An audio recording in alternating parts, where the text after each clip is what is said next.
গুণগত রসায়ন বা কোয়ালিটেটিভ কেমিস্ট্রি। হ্যাঁ, তো ইয়াতে বলতেছি আমরা কী কী পড়বো: রাদারফোর্ড পরমাণু মডেল, বোর পরমাণু মডেল। তো ইলেকট্রন পরমাণু, ইলেকট্রন, প্রোটন, নিউট্রন এগুলো কীভাবে পরমাণুতে বিন্যস্ত থাকে এগুলোর বেসিক আইডিয়া আমরা এই পরমাণু মডেলের মধ্যে জানবো। হ্যাঁ, একটু বিস্তারিত লেভেলে আর কি। এগুলো এসএসসিতেও তোমাদের ছিল।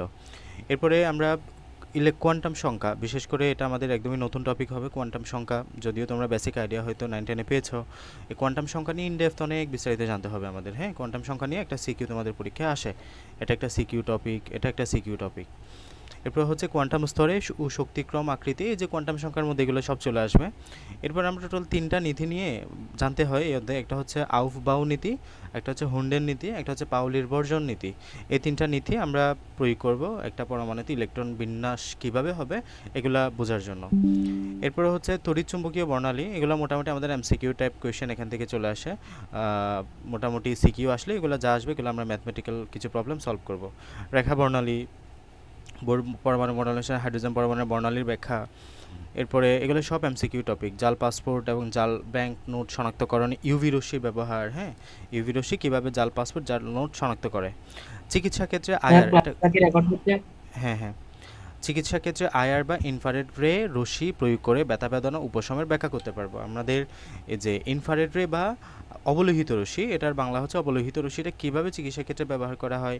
অবলোহিত আইআর রের কতগুলা আমরা রেঞ্জ দেখতে পাবো, এই রেঞ্জের আন্ডারে কোনটা কোন কাজ ইউজ করা হয় এগুলো আমরা দেখব। এমআরআই, আমরা জানি এমআরআই একটা পরীক্ষা। তো এই যে আমাদের এমআরআই পরীক্ষার মূলনীতি, কীভাবে এমআরআই মেশিনটা আসলে কাজ করে এগুলো নিয়ে জানবো। এটা হচ্ছে আমাদের এই অধ্যায়ের একটা পার্ট, এতটুকু একটা পার্ট 10 নাম্বার পর্যন্ত, এতটুকু একটা পার্ট 10 নাম্বার। দ্বিতীয় পার্টে শুরু হবে তোমার আয়ন শনাক্তকরণ। হ্যাঁ, আয়ন শনাক্তকরণ তোমাদের কলেজে পরীক্ষা করাবে, ব্যবহারিক পরীক্ষা। যদি কলেজের ল্যাব ভালো হয়, তাহলে যেসব কলেজে মোটামুটি ল্যাব ভালো মানে আছে, এই কলেজে মোটামুটি হাতে কলমেই শেখানো হয়। হ্যাঁ, আমাদের সিটি কলেজ আমাদের শেখানো হয়েছিল, তোমাদের শেখাতেও পারে কলেজে যদি ওরকম ইনস্ট্রুমেন্ট বা ইয়া থাকে। আর না হলে জাস্ট যা করাবে কলেজে এটা একটু দেখবা আর কি। হ্যাঁ, তো আয়ন শনাক্তকরণ এখানে মূলত আমরা খুব বেশি পড়বো না, বাট কয়েকটা বিষয় আছে যেগুলো শিখিতে আসার মধ্যে এগুলোকে দেখাই দিব। এরপরে পরবর্তী ফুল একটা টপিক হচ্ছে আমাদের দ্রাব্যতা নিয়ে। দ্রাব্যতা আচ্ছা নিয়ে স্যার, পুরো আলাদা একটা টপিক। হ্যাঁ বলো। স্যার আমাদের মানে কলেজে নাকি ওইটা করায়, মানে ইয়াটা করায়, বাট ওইখানে আমাদের এক্সাম হয় কাগজগুলাতে। তো ওইখানে নাকি তেমন একটা ভালো ল্যাব নাই। তো এখানে কি এক্সাম নিবে? ল্যাব না থাকলে করতে হবে না, এটা তো ভালো সুযোগ আরও ধরতে গেলে। এবার নাকি করতে হয় নাই ওদের, এবার মানে সিনিয়র যারা দিছিল ওদের নাকি করতে হয় কোন নাই। কলেজে পড়ছিল? ওই আর কাগজগুলা সিটি কর্পোরেশন মহিলাতে। উম, করতে হইতে পারে, আবার না করতে হইতে পারে, তবে ওগুলো ভালো মতো করতেই হবে, কারণ ব্যবহারিক নিয়ে ঝামেলা হয়। এইচএসসিতে ব্যবহারিকের মতোই নিবে, এটা মাইন্ডেড মনে রাখিও। এসএসসির মতো ব্যবহারিক হবে না এখানে। স্যার দেখে দেখে লিখতে পারবো না? না না না না, দেখার কোনো স্কোপ নাই। দেখা লেখার তো অনেক দূরে থাক, মানে পারফর্ম করতে হবে তোমাকে, যেটা বলো এটা করতে হবে। ওটা করে মার্ক পাবা, নাহলে মার্ক কমাই দেয়। সো একদম এবার নাকি স্যার এ প্লাসের সাউন্ডের উপর তেমন এটাই করতে করো। হয় নাই আমাদের বাড়ি। এটা ওই যে একে তো শর্ট সিলেবাস ছিল তাদের, কিন্তু এবছর থেকে তো সব কিছু একদম টাইট। ওদের রেজাল্ট দেখছো না, মোটামুটি সব কিছু চেঞ্জ হয়ে যাবে। হ্যাঁ, খুবই টাইট হবে। আইনি যুগে দ্রাব্যতা, দ্রাব্যতা ফুল একটা কনসেপ্ট, এটা নিয়ে আলোচনা করব। দ্রাব্যতা গুণফল আলাদা একটা কনসেপ্ট। এরপরে আয়নিক গুণফল আরেকটা কনসেপ্ট আছে, এটা নিয়ে আমরা পড়ব। ক্যালাসন পদ্ধতি। এরপর হচ্ছে পাথন নিয়ে অনেক পড়াশোনা আছে, পাথনের অনেকগুলো ক্লাসিফিকেশন আছে: আংশিক পাতন, বাষ্পপাতন, ঊর্ধ্বপাতন। হ্যাঁ, এরপর হচ্ছে ক্রোমাটোগ্রাফি, আলাদা একটা কনসেপ্ট আছে, এটা নিয়ে মোটামুটি তোমাদের পড়তে হয় কিছুটা। সর্বশেষ বাস্তব ক্ষেত্রে গুণগত বিশ্লেষণের গুরুত্ব। টোটাল এই 20টা টপিক তোমাদের এই অধ্যায়ে আলোচনা করা হবে। ঠিক আছে, তো আমরা অধ্যায়টাকে দুই ভাগে ভাগ করব। প্রথম 10টা অবধি হচ্ছে কনসেপ্ট 1, এবং এতটুকু শেষ করে আমরা চেষ্টা করব সিকিউ 1 একটা টাইপ সলভ করে ফেলার জন্য। অর্ধেক শেষ হবে, বাকি অর্ধেকে আমরা বাকি দ্রাব্যতা বা বাকি যে অংশগুলো আছে সেগুলো নিয়ে আলোচনা করব। এবং এদের থেকে 2টা সিকিউ আসবেই 100%, এগুলো থেকে মিস হবে না কখনো, 2টা সিকিউ আসবেই। আর কলেজের পরীক্ষায় 3-4টাও আসতে পারে, তোমাদের কলেজে যেহেতু এখন সিলেবাস দিবে, গুণগত রসায়ন থেকে 3-4টাও আসতে পারে, 8টার মধ্যে আর কি। পরমাণু মডেল এবং প্রাথমিক ধারণা। পরমাণু মডেল ইতিমধ্যে তোমরা জানো এগুলা, যে 3টা পরমাণু মডেল নিয়ে আমরা আগে 2টা অবধি জেনেছি। একটা হচ্ছে রাদারফোর্ড বোর, এখন আমরা নতুন একটা, যেহেতু আপডেট ভার্সন বা একদম লেটেস্ট যেটা কোয়ান্টাম বলবিদ্যা পরমাণু মডেল, এটা নিয়ে জানবো। তো কি বলতেছে, 1897 সালে স্যার জে থমসন ক্যাথোড রশ্মির উপর পরীক্ষাকালে ইলেকট্রন আবিষ্কারের পর প্রথম কোয়েশ্চেন, ইলেকট্রন আবিষ্কারক কে? মেডিকেল 15-16 আসছে, sir J Thomson. Sir J J Thomson এই যে আমাদের ইলেকট্রন আবিষ্কার করেন। হ্যাঁ, ইলেকট্রন আবিষ্কারকে তাহলে স্যার জে জে থমসন।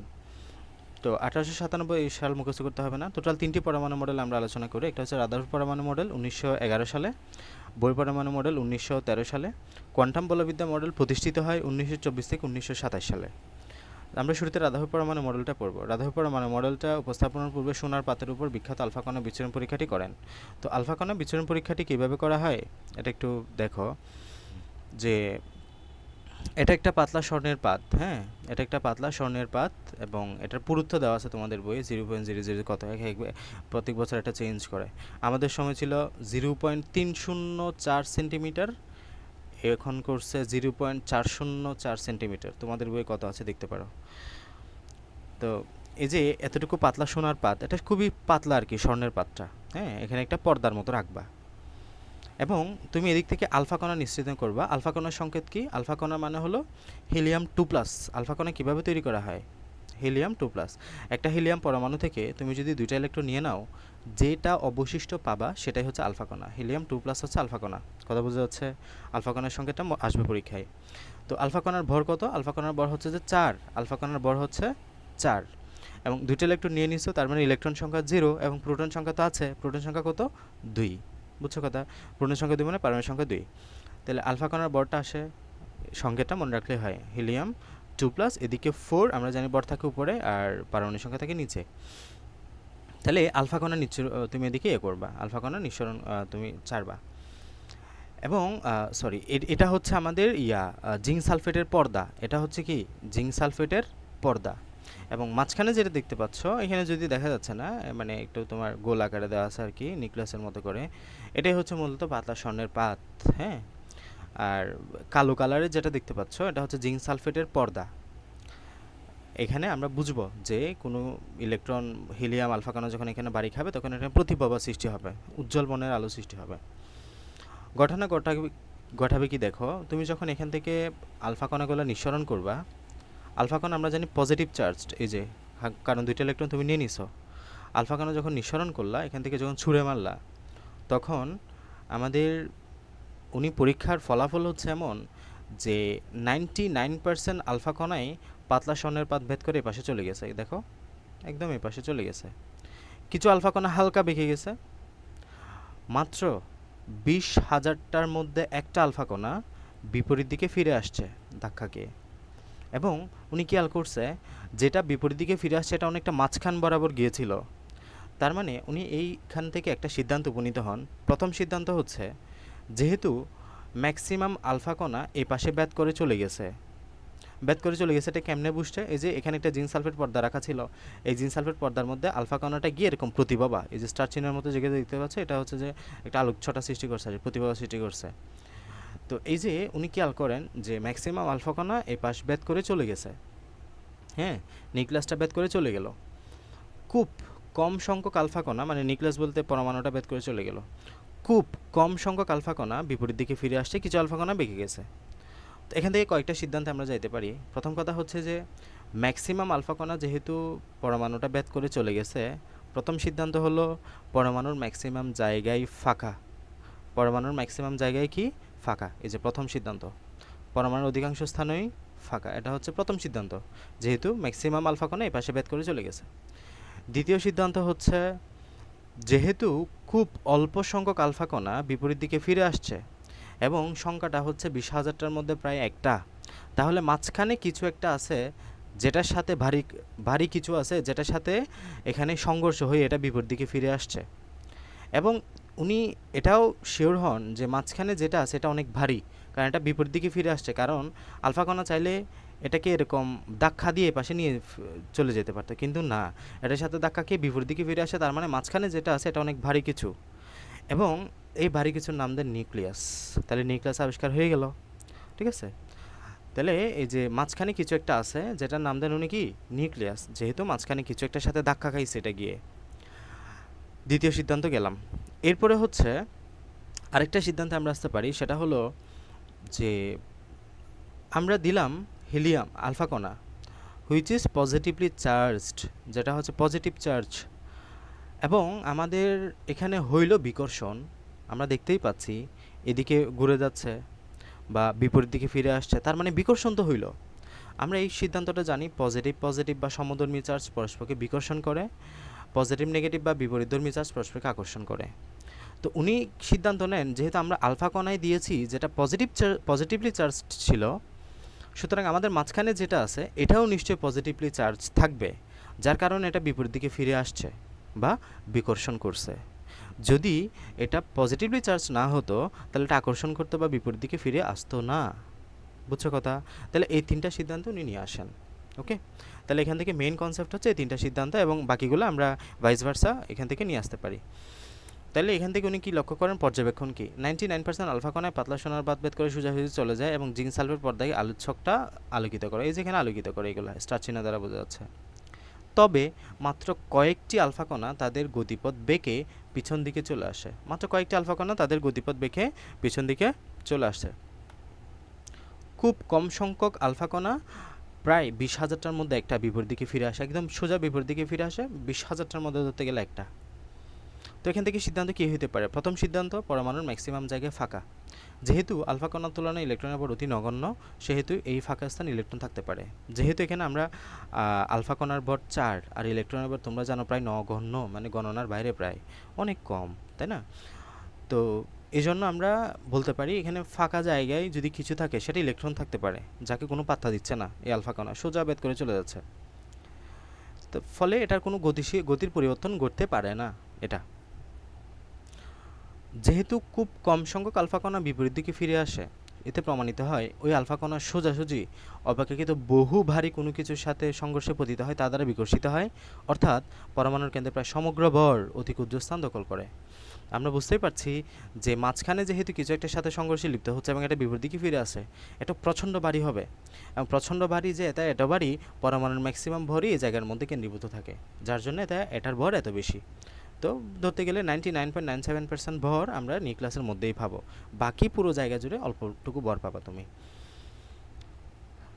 যেহেতু আলফা কণা সমূহ ধনাত্মক চার্জযুক্ত, এক্ষেত্রে বিকর্ষিত হয়। এই যে বললাম আলফা কণা পজিটিভ চার্জ ছিল এবং এক্ষেত্রে ঘটনা ঘটলো আবার বিকর্ষণ, সুতরাং মাঝখানে যেটা সেটাও পজিটিভ। এক্ষেত্রে পরমাণুর কেন্দ্রটি ধনাত্মক চার্জযুক্ত এবং তিনি ভারী এবং ধনাত্মক চার্জযুক্ত এই কেন্দ্রটির নাম দেন নিউক্লিয়াস, এবং পরবর্তীতে উনি ভারী বস্তুটির নাম দেন কি? নিউক্লিয়াস। ঠিক আছে, নিউক্লিয়াস আবিষ্কার হলো। আলফা কণার গতিপথের পরিবর্তন হিসাব করে দেখান যে পরমাণুর নিউক্লিয়াসের ধনাত্মক চার্জের পরিমাণ মূলের পারমাণবিক সংখ্যার সমান। এই যে আমরা এখানে দেখলাম পরমাণুর নিউক্লিয়াসের ধনাত্মক চার্জ যতটুকু, মানে হলো আমরা জানি নিউক্লিয়াসের মধ্যে থাকবে কে? প্রোটন থাকবে, নিউট্রন থাকবে। নিউট্রন চার্জড, নিউট্রালি চার্জড, মানে এটার কোনো চার্জড নাই। আর প্রোটন আমরা জানি পজিটিভলি চার্জ। এই কথাটা এখানে বলছে ধনাত্মক চার্জের পরিমাণ, মানে প্রোটন সংখ্যার পরিমাণ। ধনাত্মক চার্জ মানে কি? প্রোটন না, প্রোটন পজিটিভ না। ধনাত্মক চার্জের পরিমাণ মূলের পারমাণবিক সংখ্যার সমান, মানে হলো প্রোটন ইজ ইকুয়াল টু পারমাণবিক সংখ্যা। আমরা জানি কোনো পরমাণুতে যতগুলো প্রোটন থাকে সেটাই হচ্ছে তার পারমাণবিক সংখ্যা, এই কথাটা এখানে বলছে। রাদারফোর্ড জানতেন আলফা কণার ভর ইলেকট্রন কণার ভরের চেয়ে 7,000 গুণ বেশি এবং এটি দ্বিধনাত্মক চার্জযুক্ত। দেখছো আলফা কণার ভর অনেক বেশি ইলেকট্রনের চাইতে, এটা একটু বলে দিয়েছে আর কি পিছু। এরপরে হচ্ছে পরমাণুর আকার। হাইড্রোজেন পরমাণুর ব্যাস হচ্ছে যে 1 × 10⁻8 সেন্টিমিটার বা 0.1 ন্যানোমিটার বলতে পারো। এর তুলনায় নিউক্লিয়াসের আকার খুবই ছোট, মানে হাইড্রোজেন পরমাণুর সাপেক্ষে তুলনা করছে আর কি এটাকে। পরমাণুর আকারের তুলনায় নিউক্লিয়াসের আকার অতি ছোট, মানে পরমাণু যদি এত বড় হয়, নিউক্লিয়াস হচ্ছে এতটুকু, খুবই ছোট, মানে পরমাণুর আকারের তুলনায় নিউক্লিয়াসের আকার তুলনা করছে। দেখো তুমি যদি হাইড্রোজেনের আকার চিন্তা করে এতটুকু, হাইড্রোজেনের নিউক্লিয়াস হচ্ছে আবার এতটুকু, মানে খুবই ছোট না? এটাই তার মানে আমরা বলতে পারি পরমাণুটি নিউক্লিয়াস থেকে 10,000 গুণ বড়, 10,000 থেকে 1,00,000 গুণ বড়। নিউক্লিয়াসটা থেকে পরমাণু অনেক বড়, নিউক্লিয়াসটা খুবই ছোট, খুবই ছোট, এবং এই ছোট্ট জায়গার মধ্যেই প্রায় সমস্ত ভর কেন্দ্রীভূত থাকে। বুঝছো কথা? ক্লিয়ার এতটুকু?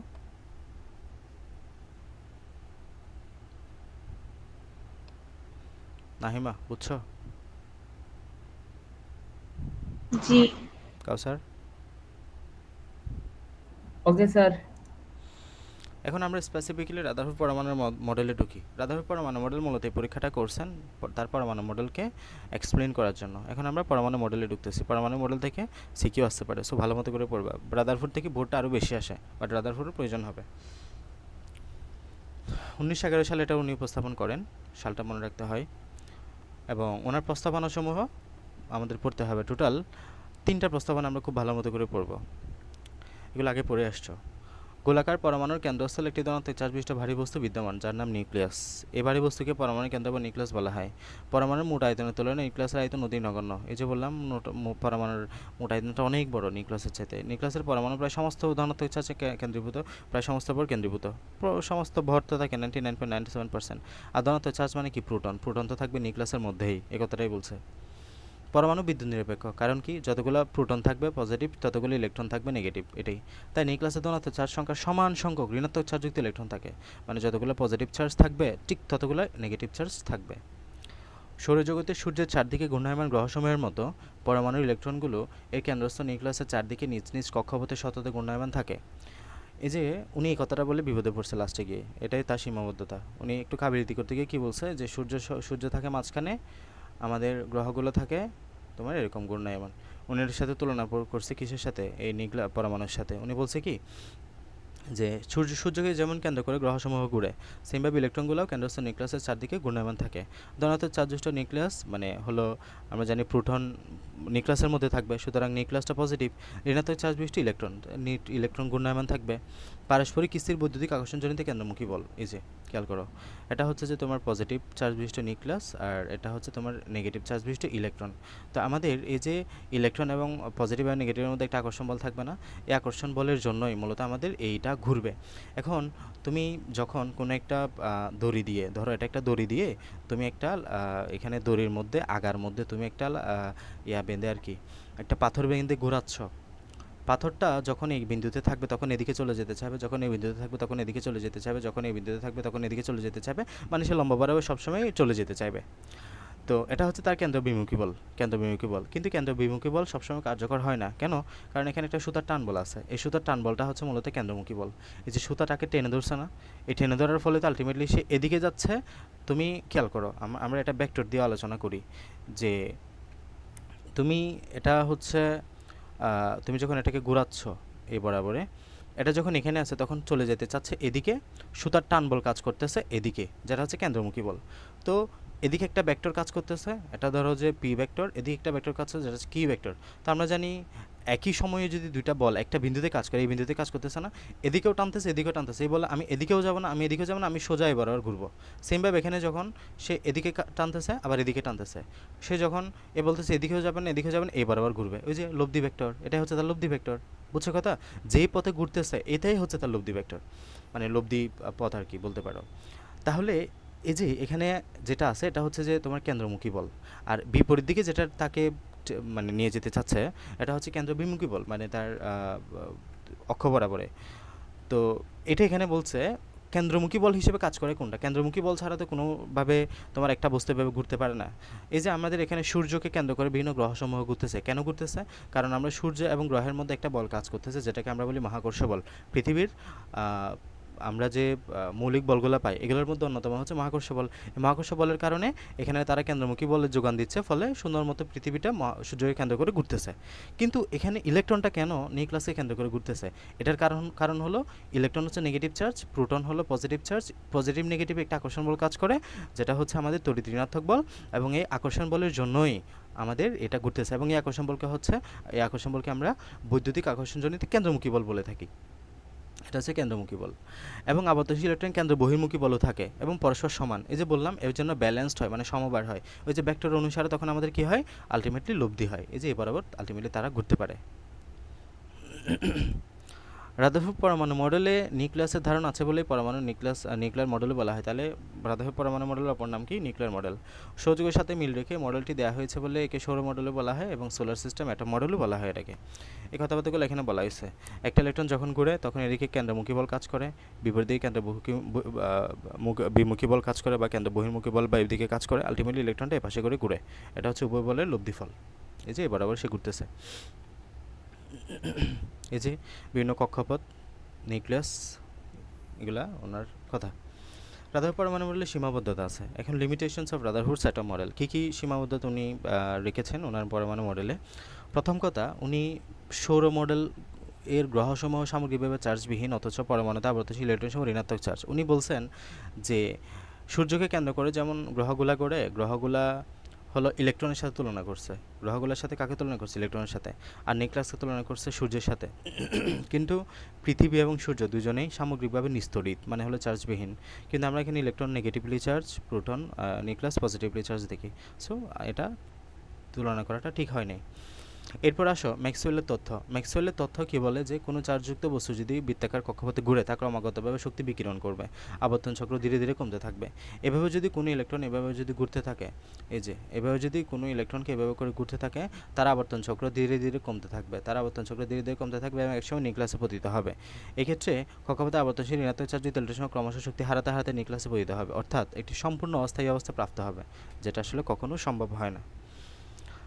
তৃতীয় কথা হচ্ছে উনি হাইড্রোজেন পরমাণু বর্ণালী সম্বন্ধে কোনো ধারণাই দেয় নাই, বর্ণালী শব্দটাই উল্লেখ করে নেই উনি কোনো পরমাণু মডেলে। সো এটা একটা মেজর সমস্যা, এটা আমরা পড়ব। আবর্তনশীল ইলেকট্রনের কক্ষপথে আকার এবং আকৃতি সম্বন্ধে কোনো ধারণা মডেলে দেওয়া হয় নাই। বর্ণালী মানে কি? বর্ণালী মানে হলো তুমি যখন একটা অরবিটাল থেকে অন্য একটা অরবিটাল ইলেকট্রনটা আসে বা একটা অরবিটাল থেকে অন্য একটা অরবিটাল ইলেকট্রনটা যায়, তখন এই যাওয়া আসার পথে একটা নির্দিষ্ট বর্ণের তরঙ্গদৈর্ঘ্যের আলো বিকিরিত হয়, যেটার জন্য একটা নির্দিষ্ট বর্ণালী তুমি দেখতে পাবা। এটা আমরা অনেক বিস্তারিত পড়বো বর্ণালী নিয়ে। হ্যাঁ, বর্ণালী নিয়ে তোমাদের ম্যাথও আসবে পরীক্ষায়। আবর্তনশীল ইলেকট্রনের কক্ষপথের আকার আকৃতি একটা মেজর কথা উনি বলছে যে উনি এখানে আকার আকৃতি সম্পর্কে কোনো ধারণাই দেয় নাই। মানে উনি বলছে নির্দিষ্ট কক্ষপথে ঘুরে, কক্ষপথটা কেমন, গোলাকার, উপবৃত্তাকার, অধিবৃত্তাকার, কেমন, এটা বলে নাই। এরপরে এটা সাইজ কেমন, এটার শেপ, এটা শেপ মানে হলো আকৃতি, এটার সাইজ, কোনো ধারণাই উনি এগুলো সম্পর্কে দেয় নাই। বুঝছো? এটা হচ্ছে ওনার একটা সীমাবদ্ধতা। এরপরে উনি বলছে একটা ইলেকট্রন কীভাবে ঘুরবে সেটার কথা উনি বলছে সবসময়, বাট একাধিক ইলেকট্রন কীভাবে ঘুরবে এটার কথা উনি বলে নাই। হ্যাঁ, এই যে ইলেকট্রনগুলো একাধিক ইলেকট্রন বিশিষ্ট পরমাণুতে ইলেকট্রনগুলো কীভাবেও ঘুরবে এটা উনি বলে নাই। তো এই পাঁচটা হচ্ছে তার লিমিটেশনগুলো খুব গুরুত্বপূর্ণ। স্টেপ বাই স্টেপ প্রতিটা বুঝে বুঝে সুন্দর মতো করে মাথায় সেট করবা। ওকে, এখন আসে বোর পরমাণু মডেল। বোর পরমাণু মডেল মোটামুটি কিছুটা আপগ্রেড আমাদের রাদারফোর্ড থেকে, মোটামুটি অনেক অ্যাডভান্সড বলা যায়। এবং বোর পরমাণু মডেলটা 5 স্টার। এটা পরীক্ষায় জন্য তোমাদের বার্ষিক টেস্ট, এই যে কী বলে অর্ধবার্ষিক পরীক্ষা তো আসবেই। এটা টেস্ট পরীক্ষা, যে সামনে বার্ষিক পরীক্ষা বলো বা পরীক্ষা, এটা তো আসবেই 100%। বোর পরমাণু মডেল থেকে কোয়েশ্চেন মিস হবে না। হ্যাঁ, এটা এবং যা বলি তাই আসবে। কি আসবে জানো? 3টা প্রস্তাবনা দিবে।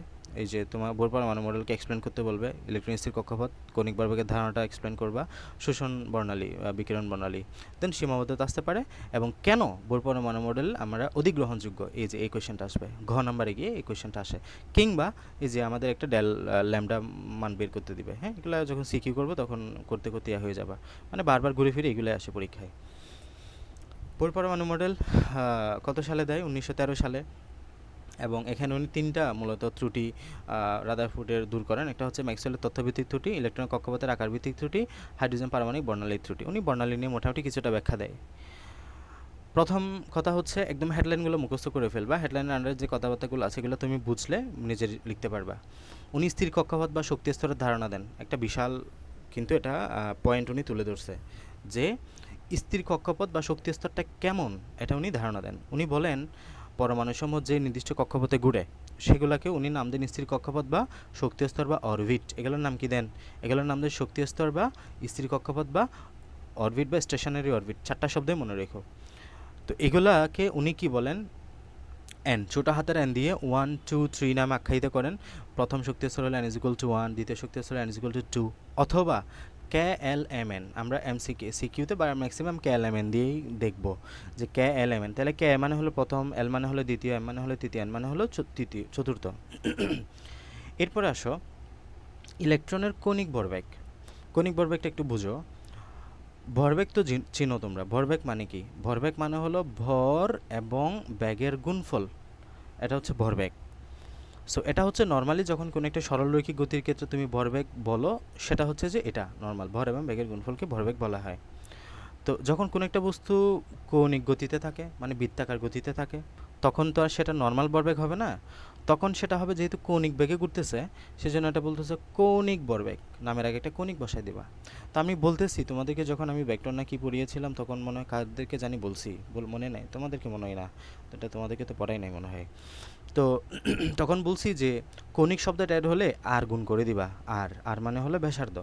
যত ব্যাসার্ধে বস্তুটা ঘুরতেছে ওইটা গুণ করে দিবা, তাহলে এমবির সাথে কি গুণ করবা, আর গুণ করবা, তাহলে হয়ে গেল কৌণিক ভরবেগ এমবি আর। কৌণিক ভরবেগ মানে কি, তাহলে এমবি আর, এই যে ইলেকট্রন কৌণিক ভরবেগ মানে কি এমবি আর। যেহেতু এটা কৌণিক বেগে ঘুরতেছে, ইলেকট্রনটা বৃত্তাকার পথে ঘুরতেছে না, এই জন্য টার্মটা আমরা কি বলতেছি, কৌণিক ভরবেগ। তো উনি বলতেছে কৌণিক ভরবেগের মানটা, ভরবেগের মানটা h/2 এর অখণ্ড পূর্ণ গুণিতক। h/2, h মানে কি, h মানে হলো প্লাঙ্কের ধ্রুবক। প্রথম পড়তেছো মুখস্থ করে ফেলো। প্লাঙ্কের ধ্রুবকের মান কত, 6.626 tan ইনভার্স 34 জুল সেকেন্ড। প্লাঙ্কের ধ্রুবকের মান কত, 6.626 into tan inverse 34 joule second. তো উনি বলতেছে h/2 এর পূর্ণ গুণিতক হবে, মানে হলো এই জায়গায় তুমি কোনো ফ্র্যাকশনেট মান পাবা না।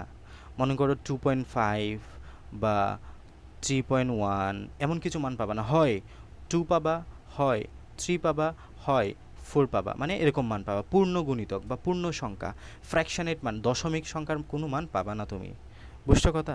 এবং h/2 এর পূর্ণ গুণিতক এবং যেটা পাবা এটাই হচ্ছে n এর মান।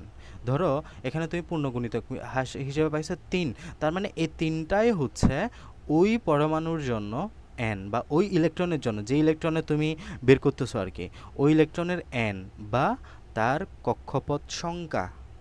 ধরো কোনো একটা ইলেকট্রনের কৌণিক ভরবেগ তুমি বের করছো, কৌণিক ভরবেগ বের করে তার কৌণিক ভরবেগের মান h/2 এর জন্য 3 গুণিতক পাইছো। তোমাকে জিজ্ঞেস করলো ওই ইলেকট্রনটা কোন শক্তি স্তরে ঘুরতেছে, তোমার আনসার হবে 3 নম্বর শক্তি স্তরে। ঠিক আছে? তাহলে আমরা সূত্র পাইছি কি, সূত্রটা জাস্ট মনে রাখো, MBR equal to NH/2 pi, MBR equal to NH/2 পাই। তো কথাটা কি বলবা, প্রতিটি নির্দিষ্ট কক্ষপথ বা শক্তি স্তরে আবর্তনরত ইলেকট্রনের কৌণিক ভরবেগ নির্দিষ্ট, এটা ফিক্সড, এবং তা h/2 এর অখণ্ড পূর্ণ সংখ্যার গুণিতক। এই যে h/2 এর n গুণিতক n, যেটা পাবা সেটা হচ্ছে n এর মান। তুমি 3.5 নামে কোনো কিছু জানো? 3.5টা কততম শক্তি স্তর? 3.5তম শক্তি স্তর বলতে তো কোনো কিছু নাই। আমরা হয় 3তম শক্তি স্তর জানি, না হয় 4তম শক্তি স্তর জানি। ওকে, এই কথাটা এখানে বলতেছে। এরপরে হচ্ছে শক্তির শোষণ এবং বিকিরণ বর্ণালীর সৃষ্টি। তো আমরা এগুলো শুরুতে ছোটোবেলায় পড়ছি যে একটা ইলেকট্রন যখন নিম্ন শক্তি স্তর থেকে উপরের শক্তি স্তরে যায় তখন শক্তির শোষণ করে, একটা ইলেকট্রন যখন উপরের শক্তি স্তর থেকে নিম্ন শক্তি স্তরে আসে তখন শক্তির বিকিরণ করে। বুঝছো কথা? আমরা কেন এটা করে, তো একটা নির্দিষ্ট শক্তি স্তরে শক্তির একটা নির্দিষ্ট লিমিট থাকে। যখন এই শক্তি স্তর থেকে সে উপরের শক্তি স্তরে যাবে, তাকে উপরের শক্তি স্তরের জন্য যে লিমিট, সেই লিমিটটা অর্জন করতে হবে, ফলে তাকে বাইরে থেকে শক্তি গ্রহণ করতে হবে এই শক্তি স্তরে যাওয়ার জন্য। আবার উপর থেকে নিচে আসলে সেই শক্তি বিকিরণ করে দেয়। বুঝছো কথা? তো এই যে এটা এখানে বলা হয়েছে। এবং এই শোষিত শক্তি আমরা যদি ধরো এটাকে তুমি বলতেছো E1, এটাকে বলতেছো কি E1, এটাকে বলতেছো তুমি E2, ঠিক আছে? তাহলে del E is equal to শোষিত শক্তি কি বলবা, E2 মাইনাস E1, বা বিকিরণ শক্তি ইজ ইকুয়াল টু কি বলবা, E2 মাইনাস E1, যদি শোষণ শক্তি বিকিরণ হয় আর কি। তাহলে যখন কোনো ইলেকট্রন একটি কক্ষপথ বা শক্তি স্তর থেকে অন্য শক্তি স্তরে লাফিয়ে চলে তখন ইলেকট্রন দ্বারা পরিমাণিত আলোক শক্তি বিকিরণ হয়। এই যে এখানে যখন এই শক্তি স্তর থেকে এই শক্তি স্তরে আসবে কিংবা এই শক্তি স্তরে এই শক্তি স্তরে, তখন কিছু আলোক শক্তির বিকিরণ হবে। তখন এই নিম্ন শক্তি স্তর হতে উচ্চ শক্তিতে লাফিয়ে তখন আলোক শক্তি শোষণ হয়। এই যে শোষণ হয় উচ্চ থেকে নিম্ন আসলে বিকিরণ হয়। তো আমরা নিম্ন শক্তি স্তরের প্রথম কক্ষপথকে তুমি E1 ধরো, দ্বিতীয় কক্ষপথকে E2 ধরো, তাহলে বিকিরিত শক্তি হবে del is equal to E2 minus E1, শক্তির পার্থক্য। এবং del is equal to E2 minus E1 is equal to মূলত h নিউ।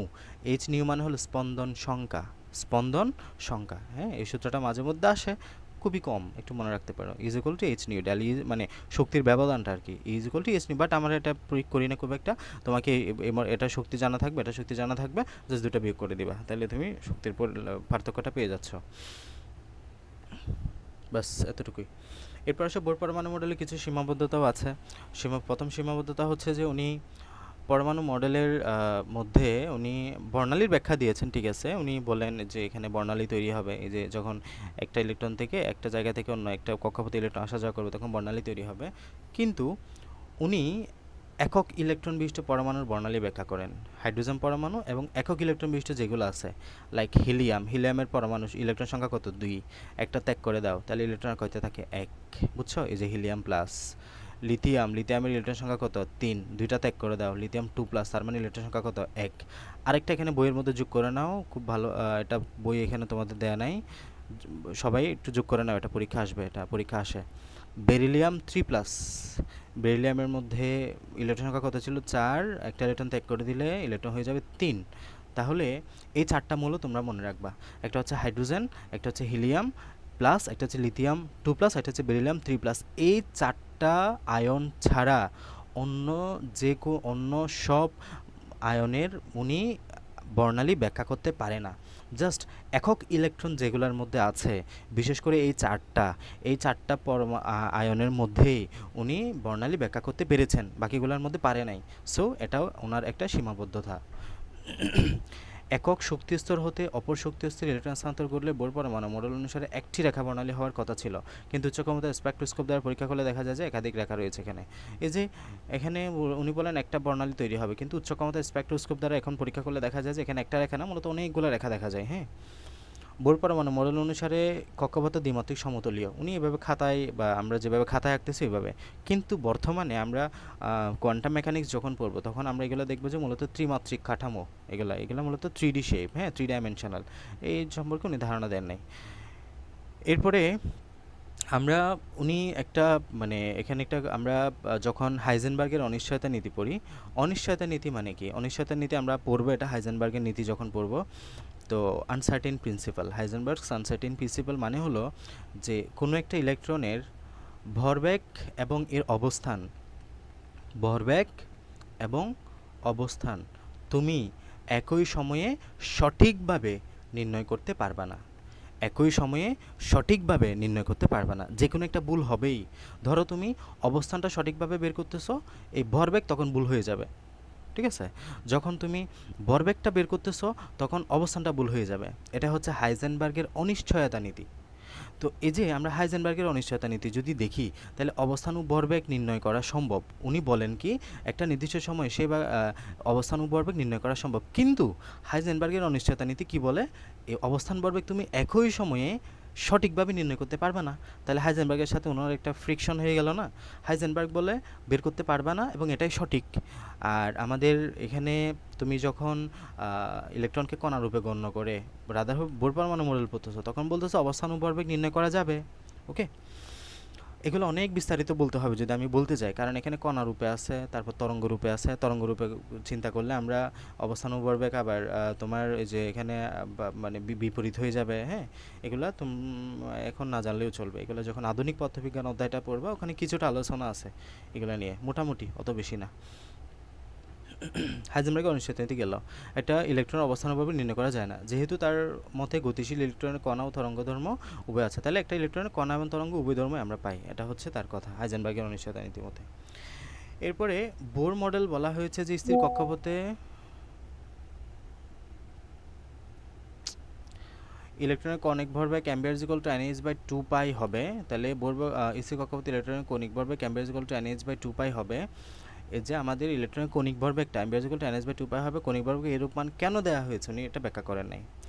এরপরে চুম্বক ক্ষেত্রের প্রভাবে বর্ণালী রেখাগুলো আরও সূক্ষ্ম রেখায় বিভক্ত হয়ে যায়, এটাকে জিম্যান প্রভাব বলা হয়। মানে চুম্বক ক্ষেত্রে দিলে বর্ণালী রেখাগুলো দেখবা যে ছোটো ছোটো রেখায় বিভক্ত হয়ে যাচ্ছে, এগুলোকে জিম্যান প্রভাব বলা হয়। একইভাবে তড়িৎ ক্ষেত্রের প্রভাবে এরূপ ঘটে, এটাকে স্টার্ক প্রভাব বলা হয়। এই দুই প্রভাব ক্ষেত্রে থেকে আমরা চিন্তা করতে পারি এই ক্ষেত্রে চুম্বক এবং তড়িৎ ক্ষেত্র দ্বারা পরমাণুতে কোনো নির্দিষ্ট শক্তির স্তরের সূক্ষ্ম বিভাজন ঘটেছে।